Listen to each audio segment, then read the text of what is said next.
کہ کراچی کارساز حادثے کی ملزمہ نتاشا کی میڈیکل رپورٹ 24 نیوز نے حاصل کر لی ہے۔ میڈیکل رپورٹ میں ملزمہ نتاشا کے آئس کا نشہ کرنے کی تصدیق ہو گئی ہے۔ نتاشا پر منشیات کی دفعات کے تحت دوسرا مقدمہ بھی درج کر لیا گیا ہے۔ مزید جانتے ہیں ہماری نمائندہ انوشا جعفری سے۔ انوشا، آگاہ کیجیے گا اب تک کون کون سے مقدمات درج ہوئے ہیں؟ ہائی پروفائل ملزمہ نتاشا کے اوپر ایک اور مقدمہ درج کر لیا گیا ہے جو کہ منشیات پروہیبیشن انفورسمنٹ آف ایکٹ 1979 کو جو پہنچتا ہے اس کے تحت یہ مقدمہ درج ہوا ہے، جو کہ میڈیکل رپورٹ سامنے آئی ہے اس کے اندر باقاعدہ طور پر ایک جو انتہائی خطرناک نشہ ہے آئس، اس کی تصدیق ہو گئی ہے۔ ملزمہ جو ہے وہ اس وقت آئس کا نشہ کر جو ہے وہ گاڑی چلا رہی تھی۔ یہ رپورٹ بھی 24 نیوز کو موصول ہو گئی، جس کے اندر واضح طور پر لکھا ہوا ہے کہ جس کے یورین اور جب بلڈ کے سیمپل لیے گئے تھے تو بلڈ کے سیمپل میں تو کچھ نہیں آیا تھا، لیکن جو یورین کا سیمپل تھا جو لیا گیا تھا اس کے اندر باقاعدہ طور پر آئس کی تصدیق جو ہے وہ ہو گئی ہے، جس کے بعد جو ہے وہ جو S S P investigation east Alina Rajpur ہیں اور جو ایسٹ زون پولیس کے اعلیٰ افسران ہیں، جس طرح آئی جی سندھ غلام نبی میمن نے یہ واضح طور پر کہا تھا کہ اس کو جو ہے وہ ثانیہ کارساز ایک بہت بڑا ہے، اس کو ہائی پروفائل کیس کی طرح لیا جائے گا، جس کے بعد اب جو ہے وہ ایک اور مقدمہ درج کر لیا گیا ہے۔ ایف آئی آر کو سٹرونگ کر دیا گیا ہے۔ پہلے جو ایک ایف آئی آر ہوئی تھی جو کہ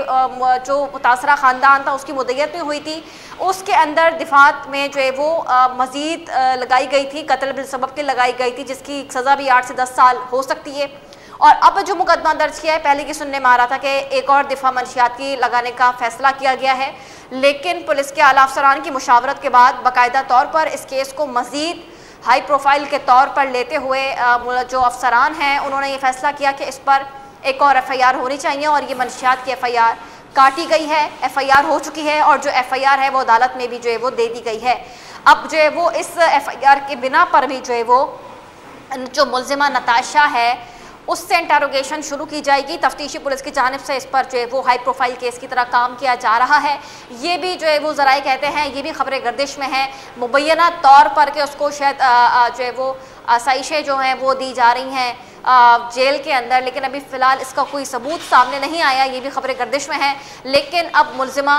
کے گرد گھیرا تنگ مزید کیا ہے پولیس نے، اور اس پر ایک اور ایف آئی آر کر دی ہے جو کہ منشیات کے ایکٹ کے تحت یہ مقدمہ ہوا ہے، جو کہ نشہ آئس کا نشہ ملزمہ جو ہے وہ کئی سالوں سے کر رہی تھی، عادی تھی آئس کے نشے کی، اور اس وقت بھی یہ نتاشا جو ملزمہ ہے آئس کے نشے میں دھت تھی، اور لگ رہا تھا واضح طور پر کہ یہ جو ہے وہ کافی زیادہ اس نے آئس کا نشہ کیا ہوا ہے، جس کے بعد جو ہے وہ یہ حادثہ افسوسناک پیش آیا تھا، یہ ثانیہ پیش آیا تھا، جس کے اندر باپ بیٹی جاں ہو گئے تھے۔ ایک گاڑی کو پورا کچل دیا تھا جس کے اندر بیٹھا جو اونر تھا وہ زخمی ہوا تھا، جو اپنی بیوی کو لینے پک کرنے گیا۔ جعفری، آپ نے تفصیلاً آگاہ کیا، آپ کا بہت شکریہ۔